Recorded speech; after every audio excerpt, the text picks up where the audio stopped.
सो hi everyone, आज का जो हमारा टॉपिक है पैकेजिंग ऑफ डीएनए। यहाँ पर हम देखने वाले हैं लाइक किस तरीके से जो हमारा डीएनए होता है न्यूक्लियस या फिर साइटोप्लाज्म में प्रेजेंट होने वाला है। प्रोकैरियोट एंड यूकैरियोट में किस तरीके के लाइक डिफरेंसेस होते हैं पैकेजिंग में, और सबसे इंपॉर्टेंट चीज़ ये कि हमें पैकेजिंग की ज़रूरत क्यों पड़ी। सबसे पहले मैं आपको बता दूं लाइक जो हमारा डीएनए होता है एक लॉजिक है। लाइक कोई भी अगर आपके पास इतना बड़ा स्पेस है, इतनी बड़ी आपको चीज़ रखना, जाहिर सी बात आपको उसे थोड़ा कंप्रेस करना पड़ेगा या फिर कंडेंस करना पड़ेगा कम जगह में रखने के लिए। यही लॉजिक यहाँ पर भी काम होता है। लाइक यहाँ पर एनसीईआरटी ने जो चीज़ मेंशन की मैं आपको दिखा दूँ, length of DNA is far greater than length of cell and nucleus. ये अगर हमारा ऐसे करके डीएनए है, ह्यूमन डिप्लॉयड सेल की मैं बात कर रहा हूँ, लाइक हमारे अंदर जो डीएनए होता है 2.2 मीटर का ये पूरा डीएनए होता है, ठीक है। और जो हमारी सेल होती है लाइक ये सेल हो गई, इसके अंदर प्रेजेंट होगा न्यूक्लियस।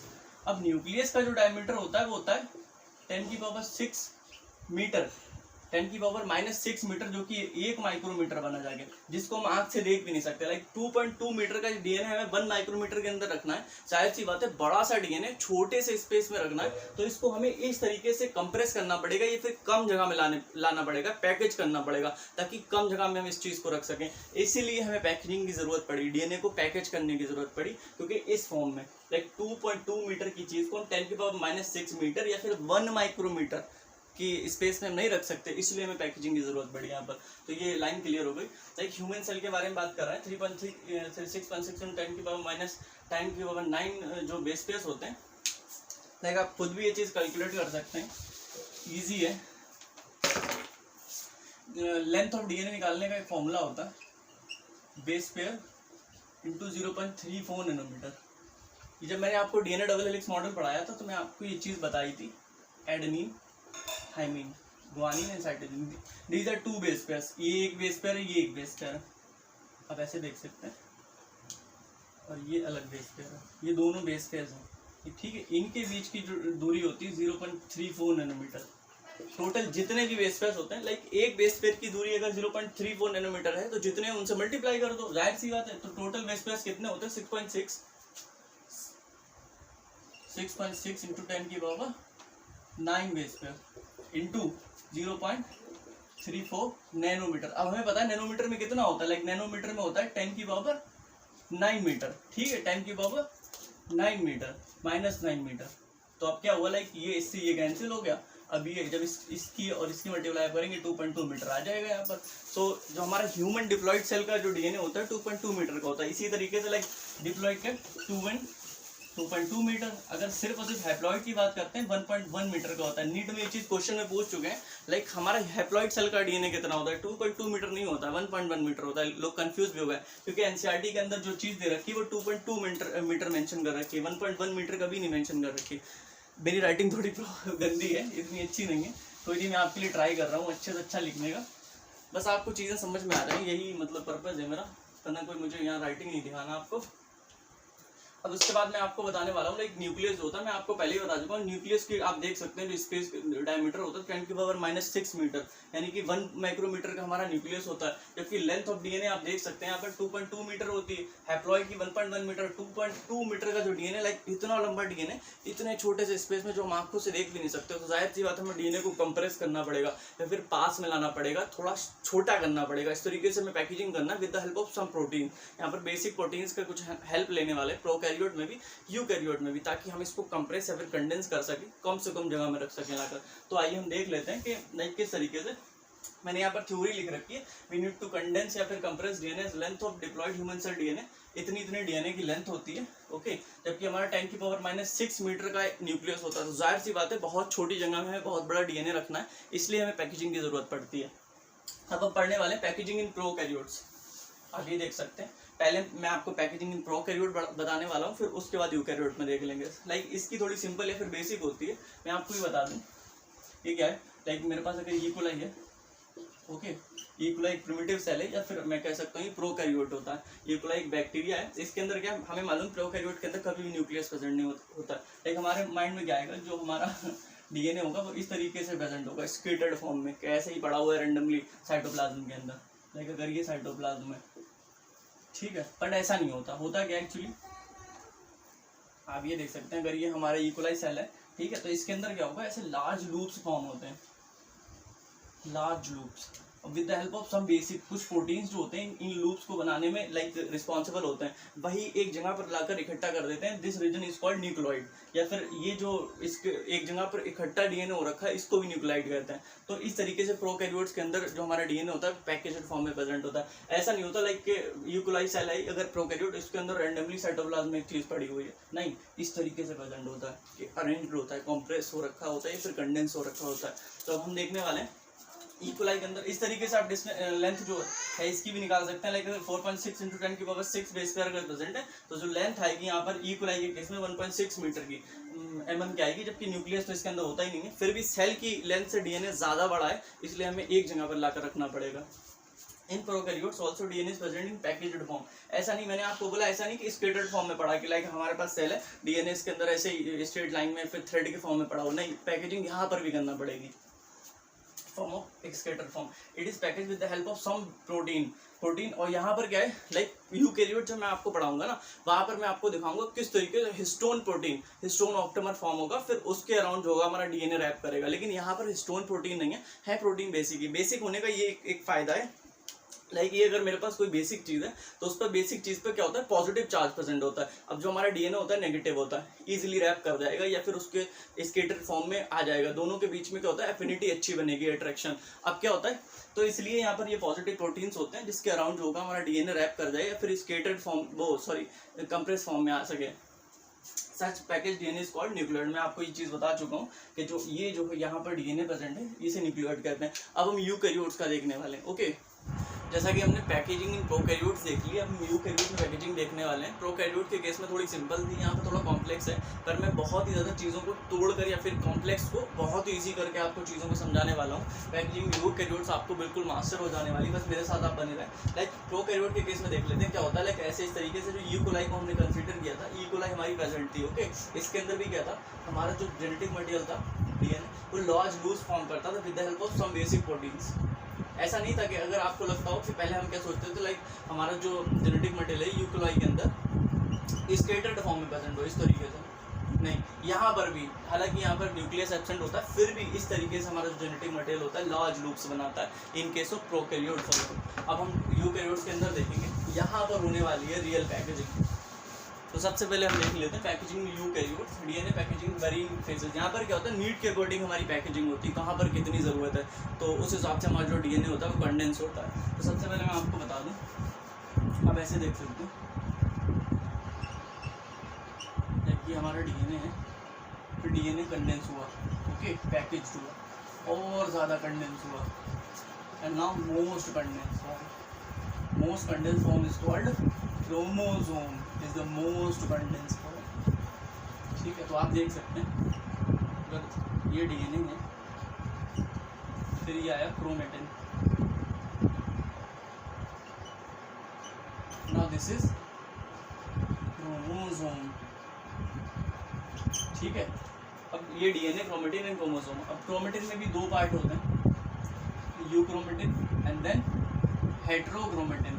यूक्रोमेटिन क्यों कह रहे हैं, यू का मतलब होता है ट्रू, तो हम यहाँ पर ट्रांसक्रिप्शन के रिस्पेक्ट में बात कर रहे हैं। Like euchromatin is true chromatin क्योंकि ये ओपन हो सकता है। आप देख सकते हैं यूक्रोमेटिन है कम कंडेंस है जबकि हेटेरोक्रोमेटिन ज़्यादा कंडेंस है। तो यूक्रोमेटिन अगर ओपन हो सकता है, हमें मालूम है ट्रांसक्रिप्शन के लिए क्या, लाइक जब डीएनए ओपन होगा तभी डीएनए से आरएनए फॉर्म होगा।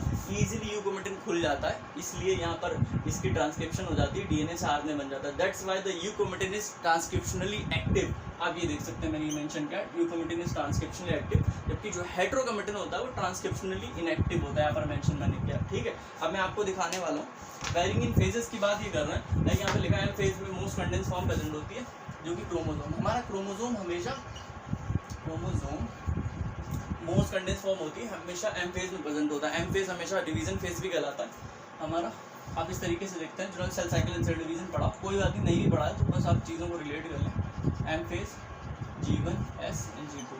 ठीक है, तो एम फेज में क्या होता है, हमारा एम फेज डिवीजन फेज भी कहलाता है, डिवीजन फेज कहलाता है। यहाँ पर जो हमारा जेनेटिक मटेरियल होता है in the form of chromosome. ठीक है, जबकि G1 S G2 में क्या होता है, जो हमें मालूम है, जो एस फेज होता है इज कॉल्ड रेप्लिकेशन फेज। यहाँ पर डीएनए रेप्लिकेट करता है, जबकि G1 एंड G2 में क्या होता है ट्रांसक्रिप्शन होती है। ट्रांसक्रिप्शन की होती है, G1 एंड G2 में ग्रोथ होती है, कॉन्टिन्यूसली ग्रोथ होती है सेल की। तो इसके अंदर क्या होता है, एंजाइम्स की जरूरत होती है। Enzymes are made up of protein, हमें मालूम है डीएनए से आरएनए फिर प्रोटीन बनता है। तो जाहिर सी बात है यहाँ पर रेप्लिकेशन हो गई है, इसके अंदर तो रेप्लिकेशन होती है इस फेज में। तो G1 में हमें ट्रांसक्रिप्शन एंड ट्रांसलेशन दोनों कराना। अगर हमें ट्रांसक्रिप्शन कराना है तो जाहिर सी बात है डीएनए ओपन करना पड़ेगा, ठीक है। अगर हमें डीएनए ओपन करना है तो हमें क्रोमोसोम थोड़ी चाहिए, यहाँ पर वो चीज़ चाहिए जो ईजिली खुल जाए। तो हमारा जो क्रोमेटिन है वो इजीली खुल सकता है, इसलिए G1 एंड G2 फेज के अंदर क्रोमेटिन प्रेजेंट होगा। और रेप्लिकेशन के लिए भी हमें मालूम है डीएनए ओपन करना, जब तक डीएनए ओपन नहीं होगा तब तक हमारा रेप्लिकेशन नहीं होगा, डीएनए से डीएनए कॉपी नहीं बनने वाली। तो हमारा एस फेज में भी क्रोमेटिन प्रेजेंट होता है, इसलिए G1 S G2 तीनों फेज के अंदर क्रोमेटिन होता है, जबकि एम फेज में क्रोमोसोम होता है। एम फेज में क्रोमोसोम क्यों होता है मैं आपको दिखा दूँ। एम फेज में भी क्रोमोसोम क्यों होता है ये भी आप देख लीजिए। एक सेल साइकिल में लाइक आप जब पढ़ेंगे या फिर नहीं पढ़िए तो मैं आपको बता देता हूँ। सिंपली क्रोमोसोम इस फॉर्म में आते हैं एम फेज के अंदर, ठीक है। एम फेज में भी 4 होते हैं, prophase, Meta, Anna and Tillo. तो मेटा फेज के अंदर क्या होता है, मेटाफेजिक अलाइनमेंट बनता है इस तरीके से, ठीक है, सेल के अंदर। ओके, यहाँ पर क्या होता है, यहाँ पर स्पिंडल, ये स्पिंडल फाइबर्स यहाँ से निकलते हैं ऐसे, ठीक है, इससे अटैच हो जाते हैं। फिर क्या होता है, ये 20 से हमारे जो क्रोमोसोम्स होते हैं सारे के सारे सेंट्रोमियर से स्प्लिट हो जाते हैं, ठीक है। तो इस तरीके से डिवीजन होती है। फिर आगे जाकर हमारा 2 सेल्स फॉर्म हो जाती हैं और ये जो क्रोमोसोम्स होते हैं अलग अलग एनाफेज में चले जाते हैं। फिर टीलोफेज में जो कुछ भी होता है मैं आपको सिर्फ और सिर्फ ये बताने वाला हूँ, हमारा जो क्रोमोसोम होता है वही डिवाइड करता है, कभी भी क्रोमेटिन या फिर क्रोमेटिन या फिर डीएनए डिवाइड नहीं करता। तो जो एम फेज होगा उसके अंदर क्रोमोसोम होगा, जबकि G1 S G2 तीनों में क्रोमेटिन होने वाला है, ईजिली खुल सकेगा, क्योंकि इससे क्या होगा, रेप्लिकेशन और फिर ट्रांसक्रिप्शन ईजिली हो सके। तो ये कंसेप्ट था, मैं आपको इसलिए बता दूं क्योंकि आगे मुझे अगर कोई चीज़ बताना है तो मैं चीज़ों को इससे रिलेट कर सकूं, बार बार मुझे ये चीज़ बताना नहीं पड़ेगी। ओके, अब मेन पैकेजिंग तो अब स्टार्ट हुई यूकैरियोट्स की। तो आप देख सकते हैं prokaryotes help, proteins help in packaging. यहाँ पर 2 प्रकार की प्रोटीन्स हेल्प करने वाली हैं, एक तो हिस्टोन है, दूसरी नॉन हिस्टोन है। तो जो हिस्टोन होगी वो इनिशियल लेवल की पैकेजिंग में हेल्प करेगी। लाइक आप देख सकते हैं डीएनए फिर क्रोमेटिन, यहाँ तक ये लेस कंडेंस फॉर्म है ना, ये इनिशियल पैकेजिंग आप यहाँ तक मान सकते हैं, लाइक यहाँ से यहाँ तक। तो इसमें हिस्टोन्स हेल्प करने वाली है, जबकि जो हायर लेवल की पैकेजिंग, क्योंकि ज़्यादा जो कंडेंसेशन हुई है, ये मोस्ट कंडेंस फॉर्म है ना, इसमें हिस्टोन भी हेल्प करेंगे और नॉन हिस्टोन भी हेल्प करने वाली है। तो हम बेसिकली देख लेते हैं हिस्टोन प्रोटीन क्या होती है। हिस्टोन प्रोटीन एक प्रकार की बेसिक प्रोटीन होती है। बेसिक नेचर की वजह से इसके ऊपर पॉजिटिव चार्ज आ जाता है और ये बहुत ज़्यादा हेल्पफुल होता है। लाइक हमारे पास अगर ये हिस्टोन प्रोटीन है, अगर इसके ऊपर बेसिक चार्ज है, अगर लाइक इस पर हमारे हिस्टोन प्रोटीन के ऊपर बेसिक चार्ज है और जब हमारा डीएनए होता है वो नेगेटिवली चार्ज होता है। हमें मालूम है पॉजिटिव नेगेटिव एक दूसरे को अटैक करते हैं, यानी कि इनके बीच में होती है एफिनिटी। तो ईजिली जो हमारा डीएनए नेगेटिवली चार्ज है इस पॉजिटिवली चार्ज प्रोटीन के अराउंड ऐसे करके रैप कर जाएगा, ठीक है। तो ये फ़ायदा होगा प्रोटीन का बेसिक होने का या फिर पॉजिटिव होने का।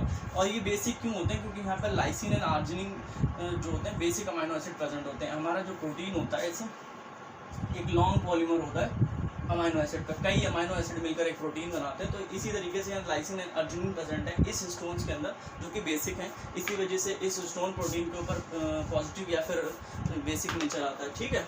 तो टाइप्स ऑफ हिस्टोन की बात हम कर लेते हैं। यहाँ पर 5 प्रकार के हिस्टोन आने वाले हैं, ठीक है। अब मैं आपको यहाँ पर बता दूँ, यहाँ पर बना के दिखाता हूँ, लाइक ऐसे ऐसे ऐसे ऐसे। ये वाला मैं थोड़ा अलग कर दूँ क्योंकि ये ऑप्टिमम नहीं फॉर्म करने वाला, इसका काम अलग हो जाएगा। तो आप देख सकते हैं S2A, S2B, S3, H4, NH1। तो अब क्या होगा, लाइक हिस्टोन ऑप्टिमर एक फॉर्म होगा जिसके अराउंड हमारा जो डीएनए वो रैप करने वाला है।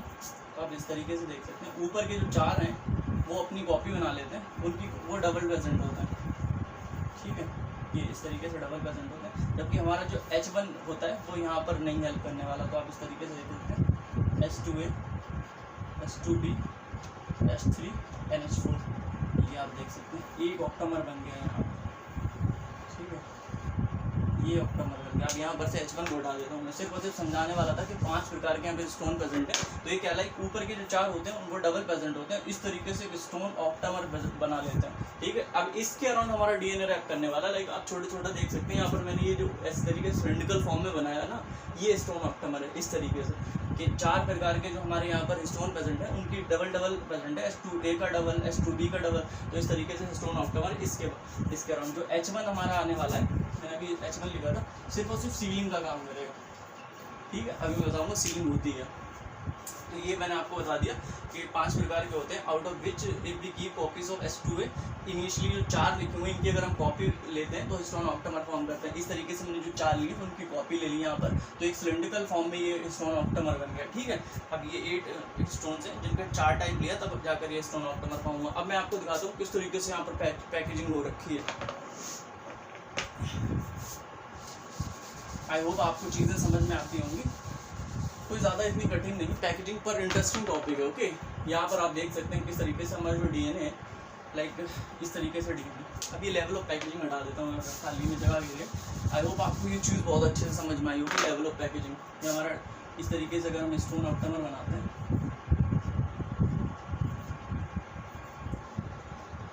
आप ये देख सकते हैं ऐसे DNA हमारा आया, ठीक है, ऐसे